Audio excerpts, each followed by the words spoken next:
বাবে আপোনালোকক ধন্যবাদ ষ্টুডিঅ'ৰ মজিয়াত মই অংকিত আৰু এই মুহূৰ্তত আপোনালোকৰ বাবে লৈ আহিছোঁ এটা গুৰুত্বপূৰ্ণ খবৰ প্ৰয়াত প্ৰাক্তন মুখ্যমন্ত্ৰী হিতেশ্বৰ শইকীয়াৰ বাসগৃহত চিবিআইৰ অভিযান এই মুহূৰ্তত এই সন্দৰ্ভত এটি বিশেষ খবৰ প্ৰয়াত প্ৰাক্তন মুখ্যমন্ত্ৰী হিতেশ্বৰ শইকীয়াৰ ঘৰত চিবিআইৰ অভিযান পুত্ৰ অশোক শইকীয়াৰ বিৰুদ্ধে গোচৰ প্ৰয়াত প্ৰাক্তন মুখ্যমন্ত্ৰী হিতেশ্বৰ শইকীয়াৰ সৰু মটৰীয়া ঘৰত চিবিআইৰ অভিযান হিতেশ্বৰ শইকীয়াৰ পুত্ৰ অশোক শইকীয়াৰ পুৰণি গোচৰৰ তদন্তৰ বাবে কলকাতাৰ পৰা আহিছে চিবিআইৰ দল এছকাৰ্ট বেংকৰ ঋণ কেলেংকাৰীৰ গোচৰ সন্দৰ্ভত এই অভিযান চলাইছে কলকাতাৰ চিবিআই দলে এই মুহূৰ্তত জনাই আছো এটি বিশেষ খবৰ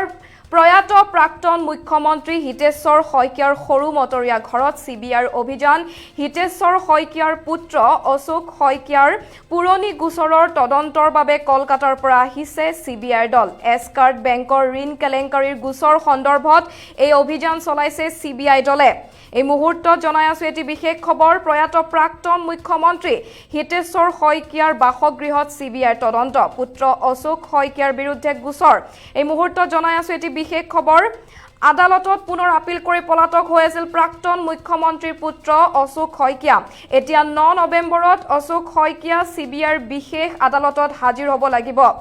অশোক শইকীয়াৰ মতে আদালতত ইতিমধ্যে নিষ্পত্তি পৰিল এই গোচৰ কিন্তু গোচৰ ৰুজু হৈ থকা বাবে চিবিআই অভিযান চলাই বুলি তেওঁ সন্দেহ প্ৰকাশ কৰে এই মুহূৰ্তত জনাই আছো এটি বিশেষ খবৰ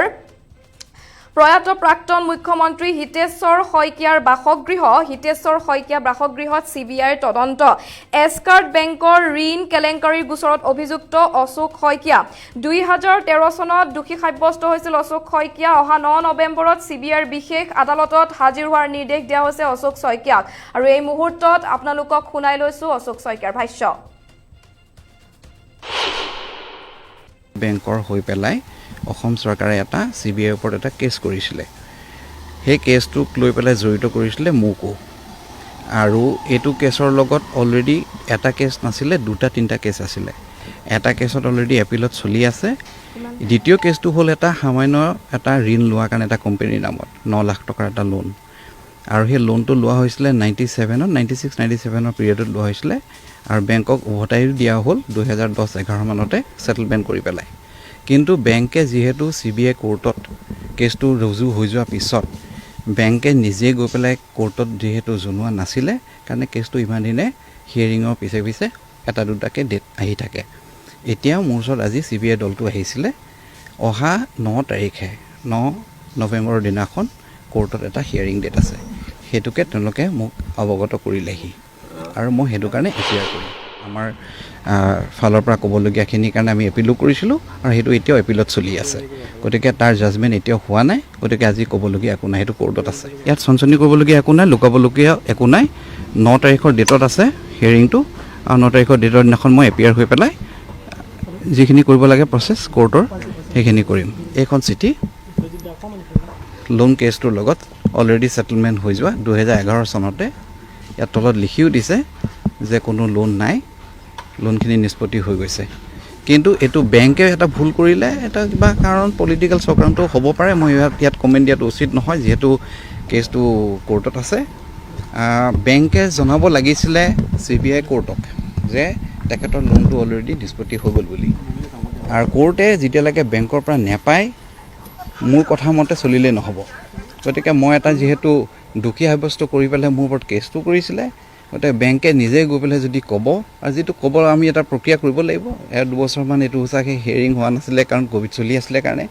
এতিয়া কোভিড শেষ হৈছে বুলি এতিয়া কোৰ্টে ডেটবিলাক দিছে গতিকে অহা আগন্তুক দিনত সেইখিনি আমি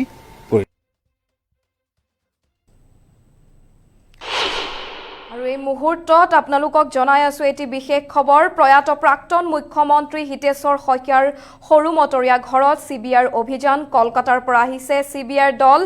হিতেশ্বৰ শইকীয়াৰ পুত্ৰ অশোক শইকীয়াৰ পুৰণি গোচৰৰ তদন্তৰ বাবে কলকাতাৰ পৰা আহিছে চিবিআইৰ দল এছকাৰ্ট বেংকৰ ঋণ কেলেংকাৰীৰ গোচৰ সন্দৰ্ভত এই অভিযান এই মুহূৰ্তত জনাই আছো এটি বিশেষ খবৰ 9 নৱেম্বৰত অশোক শইকীয়া চিবিআইৰ বিশেষ আদালতত হাজিৰ হ'ব লাগিব এই মুহূৰ্তত জনাই আছো এটি বিশেষ খবৰ আদালতত পুনৰ আপিল কৰি পলাতক হৈ আছিল প্ৰাক্তন মুখ্যমন্ত্ৰীৰ পুত্ৰ অশোক শইকীয়া এই মুহূৰ্তত জনাই আছো এটি বিশেষ খবৰ প্ৰাক্তন মুখ্যমন্ত্ৰী হিতেশ্বৰ শইকীয়াৰ বাসগৃহত চিবিআইৰ অভিযান পুত্ৰ অশোক শইকীয়াক বিচাৰি অভিযান চলাইছে চিবিআইয়ে এছকাৰ্ট বেংকৰ ঋণ কেলেংকাৰীৰ গোচৰ সন্দৰ্ভত এই অভিযান এই মুহূৰ্তত আপোনালোকক জনাই আছো এটি বিশেষ খবৰ আৰু এই মুহূৰ্তত আপোনালোকক শুনাবলৈ লৈছো ভাতৃক চিবিআইয়ে আটক কৰা সন্দৰ্ভত দেৱব্ৰত শইকীয়াৰ মন্তব্য কিন্তু বেংকৰ লোন মোৰো আছিলে বিভিন্ন সময়ত ময়ো ব্যৱসায় কৰিছোঁ সৰু সুৰাকে আৰু কেতিয়াবা বেংকে অফাৰ কৰে ওৱান টাইম সেটেলমেণ্ট এইটো এনেকুৱা চলিয়েই থাকে বহুতৰ সেই গতিকে মই যিটো গম পালোঁ মোৰ ভাইটিয়ে 1996 চনত এছকাৰ্ট বেংকৰ পৰা এটা লোন লৈছিলে আৰু 2011 চনত সেই বেংকে ওৱান টাইম সেটেলমেণ্টৰ কাৰণে অফাৰ দিছিলে আৰু সেই অফাৰ অনুসৰি ওৱান টাইম সেটেলমেণ্ট তেওঁ কৰিলে 9 লাখ টকা লৈছিল উৎকৰ আৰু তাৰে ওৱান টাইম সেটেলমেণ্ট কৰাৰ পিছত 28 অক্টোবৰ 2015ত বেংকৰ ইনচাৰ্জ জেনেৰেল মেনেজাৰে এখন পত্ৰ প্ৰেৰণ কৰিলে যে আপুনি যি লোন লৈছিলে তাৰ মূল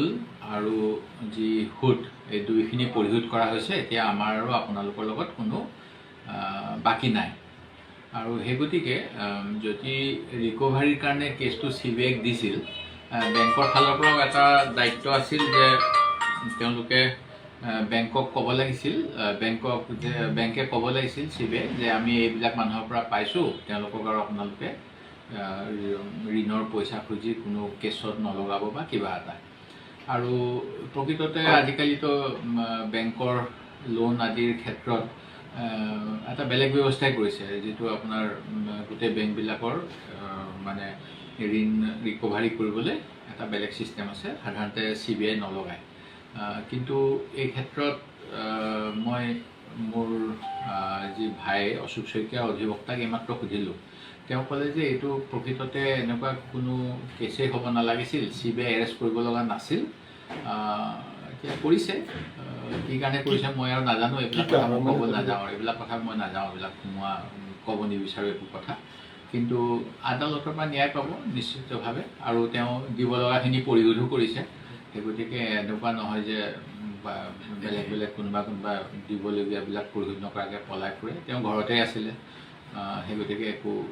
পলাবলগীয়া কথা নহয় পুৰণি গোচৰ কিবা কাৰণে এতিয়া কি কৰিছে গম নাপাওঁ আৰু এইখিনি মই এই গোটেইবিলাক হঠাৎ এনেদৰে খুলি দিয়া বা নাজানিম এইবিলাক আৰু এইবিলাক বেলেগে মন্তব্য দিব পাৰিব মই মন্তব্য দিব নিবিচাৰোঁ গোটেইখিনি নজনাকৈ আৰু মই গম পোৱা নাছিলোঁ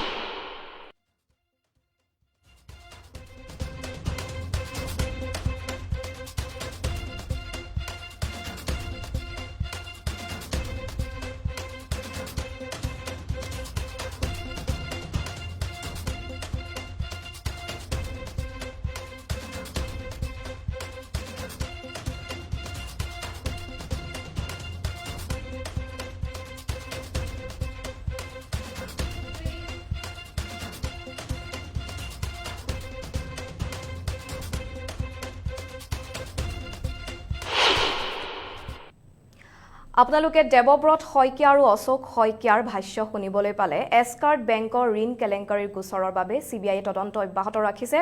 ৰিটছ টাইমছ হেটকাৰ বাবে আপোনালোকক ধন্যবাদ যিকোনো বাতৰিৰ বাবে ফ'ল' কৰক ৰিটছ টাইম